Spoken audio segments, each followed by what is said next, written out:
Akhirnya gue ngerti kenapa banyak banget kalian yang request kita untuk review Vivo V27. Iya, berasa kena prank sama Vivo. Banyak kejutan. Dengan harga yang sama kayak V25 kemarin, tapi speknya di-upgrade, fitur-fiturnya nambah. Kayak bukan Vivo banget. Ini menarik. Beberapa hal ada yang di luar ekspektasi gue. Jadi pertama-tama gue minta maaf kalau video reviewnya ini telat banget ketimbang yang lain. Tapi karena itu gue pakai 2 minggu dulu buat ngebuktiin apakah pendapat gue ini beneran valid atau masih bisa berubah. Jadi setelah udah pakai, langsung aja gue bahas semua kurang lebih dengan HP yang satu ini. So welcome back to Up To Date Aiden Channel. Nama gue Greg, let's check it out.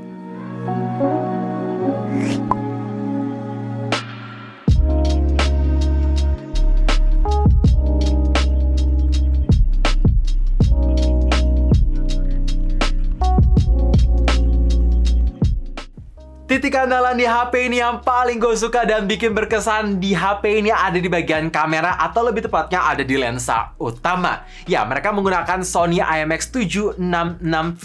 Ini di custom langsung sama Vivo dan tuning software yang dikasih pun juga bisa melebihi ekspektasi. Jadi harus gue akuin memang untuk kualitas hasil foto di daylight-nya ini memang dalam segi detailnya tajam. Dalam segi color akurasi pun ini mendekati apa yang gue lihat, cukup natural. Tapi kalau misalkan kalian mainin exposure-nya itu bisa lebih baik dan bisa terlihat lebih bagus.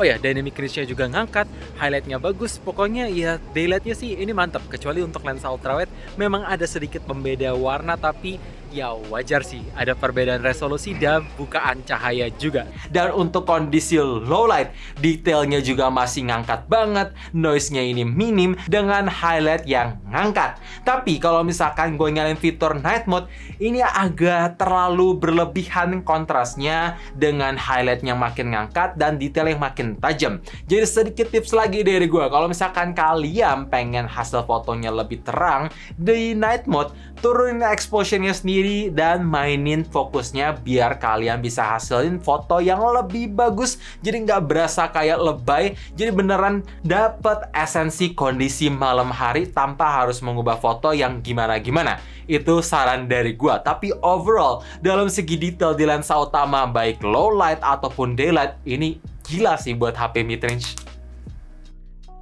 Gak cuma hasil fotonya aja yang bagus, tapi dalam segi kualitas video ini stabil pakai banget. Iya, OIS plus IIS bisa berjalan bersamaan sehingga ketika gue panning kiri kanan, saking stabilnya itu berasa kayak panning robot atau agak kaku. Tapi nggak masalah, kalau misalkan kalian ngincar detail yang tajam dengan jitter yang minim, ya ini bakalan cocok banget. Bahkan ketika gue coba nge-record di resolusi 1080p 30fps, mau pindah ke lensa ultrawide itu bisa tanpa harus stop record dengan efek animasi yang masih cukup seamless, gak gitu patah-patah. Tapi sayang ini belum bisa di 4K 30fps. Oh ya, by the way, untuk kualitas video 4K 30fps di kamera belakangnya masih tergolong cukup stabil karena mengandalkan OIS, dan di kamera depannya juga bisa support sampai 4K 30fps, walaupun ya cukup disayangkan tidak stabil. Tapi kalau misalkan mau ngincar detail yang lebih tajam, ya ini tersedia. Jadi saran gue, kalau misalkan kalian pengen ngevlog dan itu pengen stabil, pakai aja 1080p 30fps, udah lebih dari cukup. Bahkan satu hal yang gue suka, jarang banget gue temuin juga di HP mid-range, yaitu di kamera depannya terdapat autofocus. Jadi kalau misalkan gue zoom in deket-deket kayak gini, bisa tajam di mata gue. Gila banget. Bahkan kalau misalkan gue kasih tunjuk tangan gue kayak gini, bisa kelihatan efek pori-porinya juga. Dan bisa kasih depth of field antara muka gue dan tangan. Jadi bisa ngebaca. Autofocus ini keren banget sih. Gila. Pakai sensor tentunya, hardware. Untuk spesifikasi yang dikasih ini kelihatan nggak bercanda sih. Ya, mengandalkan MediaTek terbaru Dimensity 7200 dengan sistem FinFET fabrikasi 4 nanometer, kombinasi RAM 8GB LPDDR4X, dan storage besar 256GB dengan teknologi UFS 3.1. Walaupun cukup disayangkan variannya cuma tersedia satu aja. Biasanya kan Vivo memang menyediakan dua, tapi ini satu aja. Yaudahlah ya, langsung aja gue bahas performance in real life-nya. Ketika main Genshin Impact dapat settingan default di low plus 30fps. Karena penasaran, coba gue geber ke medium plus 60fps. Hasilnya memang sih agak ada stutter yang cukup sering di 10 menit. Jadi karena gue penasaran lagi, gue mengaktifkan fitur Game Booster. Hasilnya tidak gue sangka, FPS yang dikasih itu bisa lebih konsisten, lebih stabil, bisa ngangkat performanya lah ya. Sampai-sampai gue mainin 1 jam 15 menit, stutternya itu berkurang sangat-sangat jauh, jarang banget gue temuin. Walaupun ada satu hal yang harus kalian ingat, dengan mengaktifkan fitur Game Booster ini otomatis akan di overclock secara sistem, dan kalau misalkan kalian main game berat kayak Genshin Impact berjam-jam, otomatis suhu HP akan naik. Iya, gue main selama 1 jam 15 menit tadi di koneksi WiFi bisa tertinggi nyentuh di 41 derajat. Walaupun ya ini nggak berasa panas-panas banget lah ya, berasa hangat aja di bagian bawah kamera. Lanjut, untuk game kayak Mobile Legends bisa dapat setting grafik sampai di ultra, tapi sayang banget untuk refresh rate cuma mentok sampai high aja. Ya untungnya sih performa stabil, gak ada keluhan yang gimana-gimana. Tapi kalau misalkan kalian bilang, Bang, gue bukan profesional gamer atau jarang banget pakai main game, apakah HP ini cocok? Well, gue harus kasih tahu ke kalian, punya chipset ngebut itu akan sangat ngefek ke pemakaian jangka panjang. Mau kalian gamers ataupun non-gamers, kalau misalkan app baru dirilis, game baru dirilis dengan teknologi baru, otomatis akan berat. Nah, punya chipset yang ngebut itu udah memprevent atau udah menyediakan sampai lifespan-nya lebih panjang lagi. Ya, gue prediksi bisa dipakai 3 tahun mendatang menggunakan HP yang satu ini dengan chipset yang dikasih. Desain layar HP ini tuh cakep, elegan, mewah, dan berasa mahal. Lihat aja, pinggir kiri kanan layarnya dibuat melengkung dan bezel atas bawahnya juga tipis, jadi berasa HP mahal kelas flagship. Oke, gue tahu mungkin ada concern kalian dengan layar 3D curve kayak gini, takut layarnya kesentuh secara sengaja. Tapi so far, selama 2 minggu menggunakan HP yang satu ini, tidak pernah kejadian. Hanya aja memang untuk ganti screen protectornya itu nggak ada obat. Susah banget, mesti pakai screen protector yang fleksibel kayak hydrogel biar rada gampang dipasanginnya. Dan ngomongin soal kualitas layar, ya seperti yang bisa kalian expect dari sebuah panel AMOLED. Color akurasinya ngangkat, vivid, saturasinya nggak berlebihan, kontrasnya bagus, bahkan dalam segi brightness ketika gue pakai di kondisi outdoor di bawah terik matahari juga masih sangat aman karena bisa nyentuh sampai 1300 nits. Dan tentunya HP ini juga support 120Hz refresh rate, tapi sayangnya menurut gue ini masih kurang konsisten. Adaptive refresh rate-nya masih agak kurang. Ya, ketika scrolling pinggir kiri kanan home screen aja agak berasa agak endet-endet. Bukan touch delay. Ini ada di refresh rate-nya aja yang gue berharap pasti bisa diimprove lewat software update lagi. Nah, ngomongin soal touch delay, so far ketika main game Mobile Legends dan mainin Real Drum itu berasa responsifnya, berasa akurat, multi-touch, gak ada isu sama sekali. Dan kalau misalkan kalian tanya, Bang, untuk proteksi layarnya ini menggunakan apa? Well, gue ngecek Google, ini menggunakan Scott Sensation 3D Glass. Gak cuma model tampang depan, tapi bagian belakang pun juga ikut diperhatikan. Iya, ini satu hal yang harus gue apresiasi sama Vivo. Walaupun 90% orang menggunakan HP pasti akan ditutupin casing, tapi mereka selalu bisa ngasih desain yang beda. Berasa banget ciri khasnya Vivo. Dimulai dari kamera ada framenya besar banget, 3 lensanya besar, mengkilat, dengan finishing warna goldnya yang terlihat keren ketika kena pantulan cahaya. Somehow unik aja, kayak ada warna rainbow unicorn gitu. Dan tentunya karena ini HP Vivo, mereka masih menjaga dimensi yang tipis plus ringan. Jadi ketika gue pegang menggunakan satu tangan aja, bener-bener berasa kayak apa ya, enteng banget. Walaupun memang trade off-nya bam kamera jadi nonjol. Jadi kalau misalkan ditaruh di meja kayak gini, dia goyang-goyang kalau kalian mau pakai HP tanpa casing. Cuma ya saran gue pakein aja casing supaya aman kalau misalkan jatuh nggak kenapa-napa. Karena bahan material belakangnya kan juga menggunakan kaca. Kaca itu rentan pecah. Jadi tambah ekstra proteksi. Dan ngomongin soal finishing design, di bagian bawahnya 70% ya, ini menggunakan matte serbuk-serbuk halus, jadi sidik jari tuh nggak kelihatan sama sekali dan nggak gampang nempel. Kecuali di bagian framenya, ini dibuat agak doff matte metal-metal gitu. Ini cukup kelihatan sidik jari kalau misalkan tangan kalian agak sedikit basah. Tapi ya so far untuk bersihnya pun gampang. Dan kalau kalian tanya, Bang, apakah HP ini ada fitur IP rating?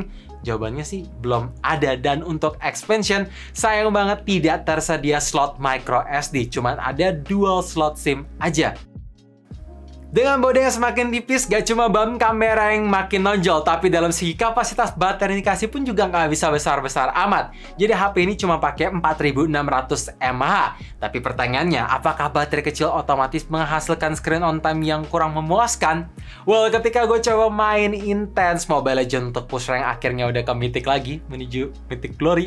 Terus scrolling Instagram, dan main Genshin Impact plus nonton YouTube menggunakan koneksi Wi-Fi, refresh rate-nya di set 120 Hz, volume speaker 40%, dengan brightness setengah lebih, hasilnya bisa dapat screen on time yang menurut gua ini impresif buat HP di bawah 5000 mAh. Seperti yang bisa kalian lihat. Jadi gue bisa menyimpulkan dalam segi efisiensi software, hardware di HP ini bisa berjalan dengan optimal. Dan ngomongin soal charging, udah support di 67 watt dan untungnya brick charger masih ada di dalam box. Tapi ketika gue coba ngecharge dari angka 5 sampai 100%, dibiarin aja ngecharge, dan dalam kondisi airplane mode hasilnya itu agak kurang sesuai ekspektasi gue. Iya, maka waktu 60 menit, dan ini agak kalah sama Realme 10 Pro Plus yang punya kapasitas baterai lebih besar tapi makan waktu cuma 44 menit. Padahal ngecharge dari posisi baterai yang sama di 5 sampai 100%. Jujur gue berharap banget Vivo bisa ngasih opsi fitur fast charging yang bisa dinyalain ataupun dimatiin di bagian setting supaya user itu bisa fleksibel. Mau aktifin ketika pengen ngecharge ke boot atau pengen di non-aktifin ketika pengen bikin battery health jadi lebih awet. Biar lebih enak aja nggak sih? Kalian setuju nggak sih kalau kayak gini? Coba komen di bawah juga ya. Fitur-fitur yang dikasih HP ini tuh masih banyak. Untuk unlock mengandalkan fingerprint under display dengan performa yang cepet banget plus akurat. Untuk koneksinya udah support 5G jadi jangka panjangnya aman. Haptic vibration ketika dipakai ngetik-ngetik pun juga masih oke, walaupun ini nggak semewah kayak kelas flagship mereka, tapi ya masih oke. Dan tersedia fitur NFC multifunction. Jadi selain bisa ngecek saldo sampai top up saldo e-money, kalian bisa duplikat kartu akses kantor, rumah, atau apapun yang berbentuk kartu.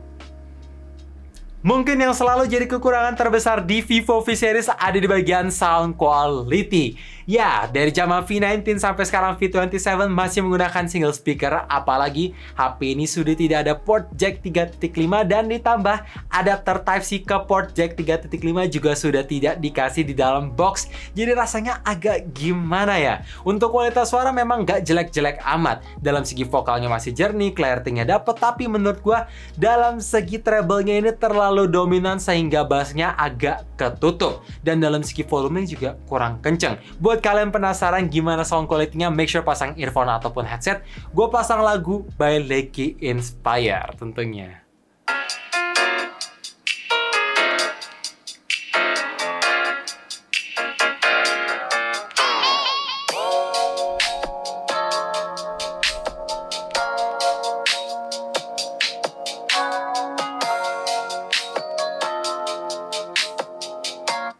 Ya, kayak gitu guys. Jadi memang sih dengan segala kelebihan yang ada, ini trade-off terbesar sih. Software di HP ini udah di Android 13 dengan user interface menggunakan Vantage OS 13. Jadi kalau misalkan kalian udah nonton video review iQOO Z7 ataupun Z7X, udah tau lah ya gue bakal ngomong apa karena mereka menggunakan user interface yang sama. Maklum, ini masih dalam segi satu perusahaan yang sama. iQOO adalah anak perusahaan dari Vivo buat yang belum tahu.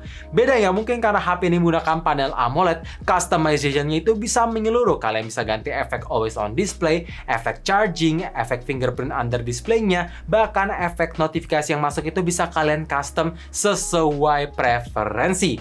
Cuman ada satu hal yang mesti gue pertanyakan, bagaimana soal software update support? Karena iQOO aja bisa ngasih 2 kali OS Android plus 3 tahun security patch. Sedangkan V27 gue udah ngecek Google belum mendapatkan info apapun. Ya, ini harus jadi PR banget sih. Walaupun dalam segi rutinitas software update, seperti biasa Vivo selalu rutin. 2 minggu pakai HP ini gue udah terima 1 kali software update. So guys, intinya dengan harga 5.999.000 atau di harga online udah 5,5 juta yang gue beli, jelas HP ini gampang banget gue rekomendasikan. Ya, desain, build quality, fitur, semua yang dikasih tuh berasa perfect di harga 6 juta. Overall gue kasih rating 9 dari 10. Gila ya, gak berasa banget kayak HP Vivo. Merupakan langkah baru yang bisa menjadi standar baru juga buat mereka. Kalau misalkan terus begini, fix sih di next quartal bisa jadi top nomor 1. By the way, gue pengen nanya ke kalian, buat yang udah menggunakan Vivo V27, share experience kalian di komentar bawah supaya yang nonton bisa terbantu. Dan kalau misalkan kalian terbantu seperti biasa, boleh bantu juga like-nya, share ke teman-teman, keluarga, sekaligus subscribe dan nyala notifikasinya juga supaya kalian tahu kapan video barunya di-upload. Thank you for watching, stay safe, stay healthy, dan stay updated with up to date.